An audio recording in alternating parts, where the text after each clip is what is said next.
তব কথামৃতং তপ্ত জীবনং কবিভিড়িতং কলমশাপহং শ্রবণমঙ্গলম শ্রীমদাততং ভুবি গৃহন্তি যে হরিদা জনা। নমস্কার, অমৃতবাণী চ্যানেলে আপনাদের সকলকে স্বাগত।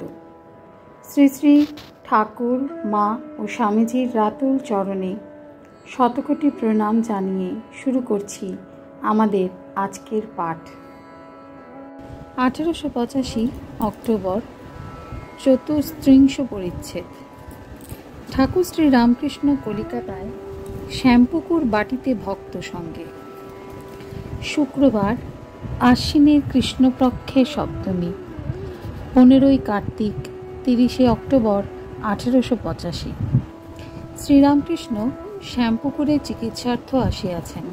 দোতলার ঘরে আছেন। বেলা 9টা। মাস্টারের সহিত একাকী কথা কহিতেছেন। মাস্টার ডাক্তার সরকারের কাছে গিয়া পীড়ার খবর দিবেন ও তাহাকে সঙ্গে করিয়া আনিবেন।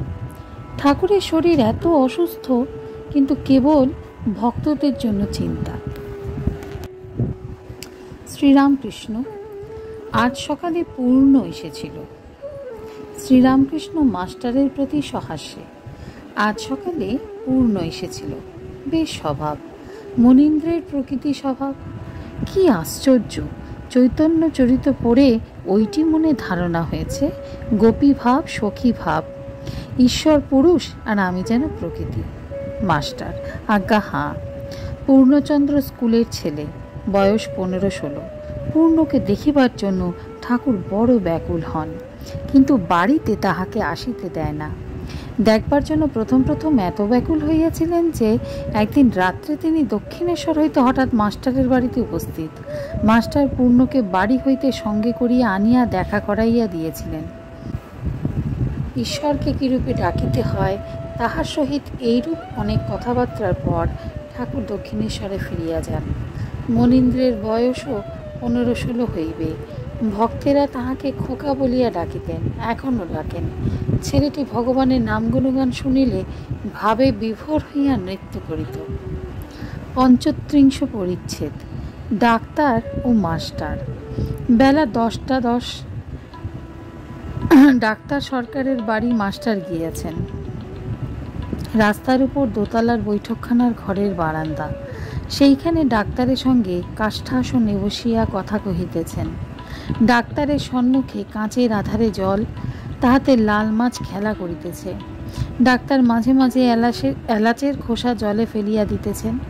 একবার ময়দার গুলি পাকাইয়া খোলা ছাদের দিকে চড়ুই পাখিদের আহারের জন্য ফেলিয়া দিতেছেন। মাস্টার দেখিতেছেন। ডাক্তার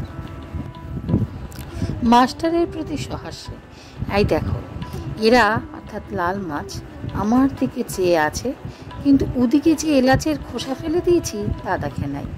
তাই বলি, শুধু ভক্তিতে কি হবে, জ্ঞান চাই।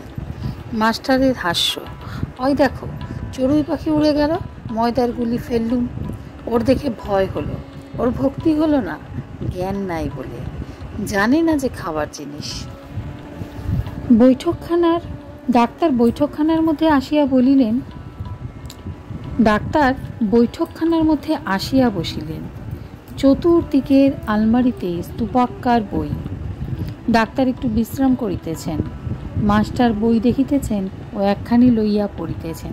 শেষে কিয়ৎখান পড়িতেছেন, canon Farrar's life of Jesus. ডাক্তার মাঝে মাঝে গল্প করিতেছেন, কত কষ্টে হোমিওপ্যাথিক হসপিটাল হইয়াছিল, সেই সকল ব্যাপার সম্বন্ধীয় চিঠিপত্র পড়িতে বলিলেন। আর বলিলেন যে ওই সকল চিঠিপত্র 1876 খ্রিস্টাব্দের ক্যালকাটা জার্নাল অফ মেডিসিনে পাওয়া যাইবে। ডাক্তারের হোমিওপ্যাথির উপর খুব অনুরাগ। মাস্টার আরেকখানি বই বাহির করিয়াছেন, মাঞ্জস নিউ থিওলজি। ডাক্তার দেখিলেন। ডাক্তার: মাঙ্গার বেশ যুক্তি বিচারের উপর সিদ্ধান্ত করেছে। এ তোমার চৈতন্য অমুক কথা বলেছে, কি বুদ্ধ বলেছে, কি যীশুখ্রিস্ট বলেছে, তাই বিশ্বাস করতে হবে তা নয়। মাস্টার সহাস্যে: চৈতন্য বুদ্ধ নয়, তবে ইনি মাঙ্গার। ডাক্তার: তা তুমি যা বলো।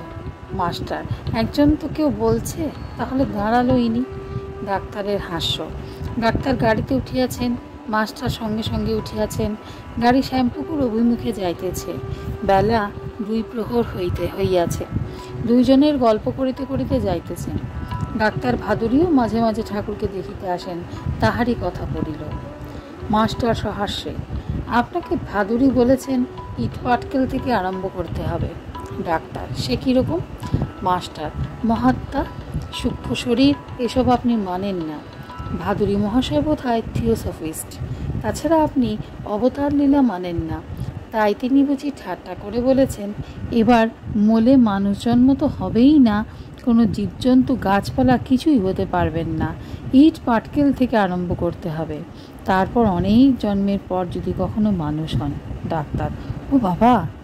মাস্টার, আর বলেছেন আপনাদের যে সায়েন্স নিয়ে জ্ঞান সে মিথ্যা জ্ঞান, এই আছে এই নাই। তিনি উপমাও দিয়েছেন, যেমন 2টি পাতকুয়া আছে, একটি পাতকুয়ার জল নিচের স্প্রিং থেকে আসছে, দ্বিতীয় পাতকুয়ার স্প্রিং নাই, তবে বর্ষার জলে পরিপূর্ণ হয়েছে।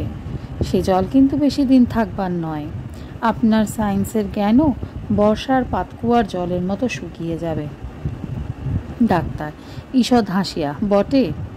গাড়ি কর্নওয়ালিস স্ট্রিটে আসিয়া উপস্থিত হইল। ডাক্তার সরকার শ্রীযুক্ত প্রতাপ ডাক্তারকে তুলিয়া লইলেন। তিনি গতকল্য ঠাকুরকে দেখিতে গিয়াছিলেন। আজকের পাঠ এ পর্যন্তই। নমস্কার। কথামৃতের সুধাধারার সাথে শ্রী শ্রী ঠাকুর, মা ও স্বামীজির অনুত্থানের জন্য চ্যানেলটি সাবস্ক্রাইব করুন।